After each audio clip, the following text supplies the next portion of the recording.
If you clicked on this video, you probably have small calves, but don't worry, we're gonna go over everything you need to blow them up. I get asked all the time, and I'm not lying, calves are probably my strongest muscle group, so this video is well overdue. And we're gonna go over everything you need to know to make them insane, that the chicas will be going, God damn! Not that that's ever happened. We're gonna get into step one. You're not prioritizing them. What I want you to do is stop putting them at the end of your workouts. You need to start putting them at the start, because if you think about it, if I asked you to bench press, first place you put that movement is at the start of your workout. It gets priority. Every man does this. So what I want you to think of is calves are now your priority. They're not like your side hoe, they're your main wife. You need to look after her. So when we break this down, I want you to put them at Monday, Wednesday, Friday in your workouts, or 3 days throughout the week, and put them first. This way, you're not gonna half-ass them at the end of the workout, because when you do that, it's gonna give you half-ass results. That is number one, prioritize them in your session. Number two, we're gonna go over exercise selection. This is super important. I'm trying not to trip, because whenever you break it down, a lot of people pick the wrong exercises for calves, or they don't understand why they're doing something. And as a result, you don't have the belief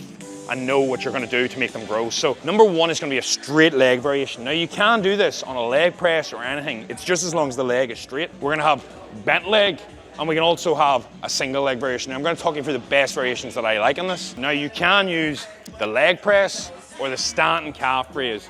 The reason for this is your gastrocnemius, when you have a straight leg, is gonna activate that bit better. Now, if you struggle with lower back or you're quite strong, what you'll notice is after a while, you'll wanna move from this into the leg press, because there's less stability, less hassle with your lower back, and you can focus more on the range, right? You're gonna want to do this on a Monday, like 3 sets, 10 to 12 to 15 reps maximum, and then we're gonna move into what you're gonna do on a Wednesday. Inside the gastrocnemius, there's a smaller muscle called the soleus, right? We'll only get it when the knee is bent. So on a Wednesday, same rep range, about 3 sets. And what I want you to do is a seated calf raise. Now, there's no seated calf raise in this gym. People will say you can do it in the leg press, but you need a knee bend. This is where it's gonna help. The reason this is good is because there's no way your hamstrings, glutes, or quads can come into play, because the dumbbell or the weight is loaded completely over it. Now, one thing I wanna highlight here is as I do seated calf raises, I'm getting a really good squeeze, but what am I not getting? There's no range at the bottom here, which we need to go past parallel if we're gonna deload that Achilles tendon and really help you gain muscle. So what I'd recommend is getting a small stepper underneath your feet. If you look at this, like I get the full contraction,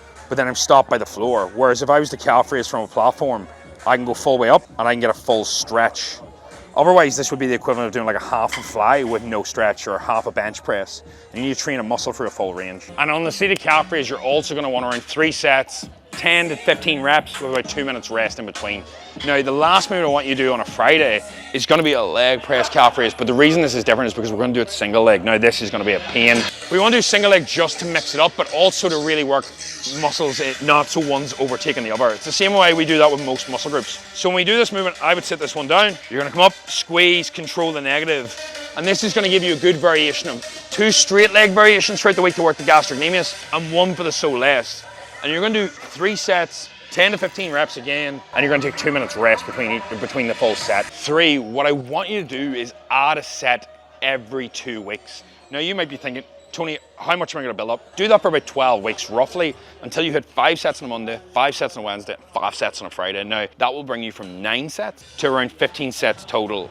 And not only will you be progressively overloading week on week and in a surplus, because if you're not getting stronger week on week and not eating more food so you can grow, you're not really gonna see a massive difference. But this gives you that added bonus of you're just doing more work, so your body will adapt. Because if you even increase by a little bit, but you're doing an extra set every 2 weeks, your calf will be stimulated from the volume to grow. And then what I want you to do, which is absolute game changer, is after about 12 weeks and you build up to maximal volume, if you're struggling to get stronger or it's just getting time consuming, I want you to restart, but from 2 or 3 sets again. So bring all the movements back down. And when you do this, I want you to increase the weight. So you're starting the block again. Run this twice and you'll see a massive difference. And now we're gonna get into number 4. One of the biggest reasons people don't grow their calves is because they don't realize that the Achilles tendon, which is the tendon at the bottom of your calf, people let that do a lot of the work for you. So seeing every calf movement, this is gonna be a game changer, is people do this sort of range, right? So there's a little bit of a stretch, a little bit of a pump. So number 1, we wanna go up to the very top. So most people stop here. I want you to imagine that there's a naked woman over a fence and you're trying to get up to look at them tits. You'll get up even higher and that'll give you a big ass contraction versus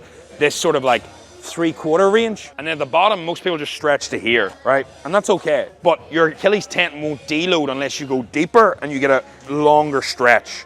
So instead of stopping here, I want you to go the full way down and count for 2 to 3. So 1, 2, 3. You'll power up, squeeze, control the negative, and then once you hit the bottom, 1, 2, 3, and up. And this is gonna help you maximize that growth, because if you don't do that, what you'll notice is that Achilles tendon is the most powerful tendon of the body, if I'm correct. It creates so much elasticity for sprinting, for all the movements, for your leg, that it'll actually give you a lot of the lift itself, because you'll springboard out of it. And that's why people end up with poor calves, and it's one of the most overlooked things. Just holding a stretch alone can actually make your calves grow from science. 5, these are things that people commonly miss that is gonna slow down your growth.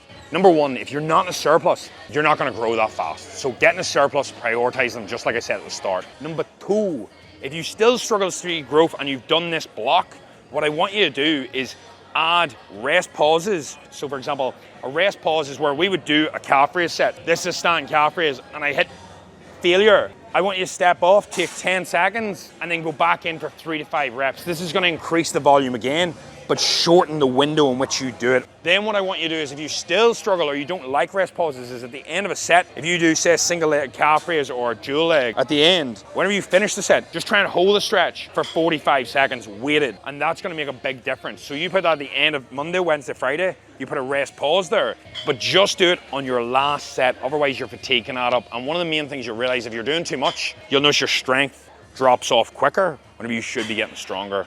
So really simple tips, and the last one I'll give you, get some sleep. If you're not recovering, you're tired, you're not gonna train well. With these small tips, including these in your workouts, and giving it time, which I think people don't do, that time in a surplus, that time sleeping, that time training, prioritizing these, and you'll not even see it go by. It's an extra 5 minutes per session, and you'll actually see a massive difference in your calves. And I think they're one of the most impressive muscle groups. You can see my quads, and you can see my hamstrings, but you see the calves so dominantly, especially when I walk like this, in slow-mo, like.